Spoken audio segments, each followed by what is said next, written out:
Welcome guys, and today I'm going to show you how you can add a custom time frame of 6 hours in NinjaTrader. So what you'll need to do is go to the top of your screen right here, click on the minutes, and click right here, configure. For the intervals, make sure it is by minute, and let's add right here. For the value, you want to select and write 6 hours. You can customize it, but for me it is the 6 hours looks the best. And for the value, it is right now 1 minute.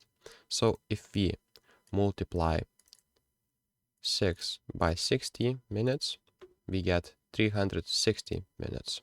So let's enter that, click OK, apply it, and right now you have 6 hours time frame. So that's pretty much it, guys. That's how you create 6 hours time frame in NinjaTrader 8. If this video was helpful, please make sure to subscribe to Guide to Everything and comment down below for the algorithm. See you in the next one.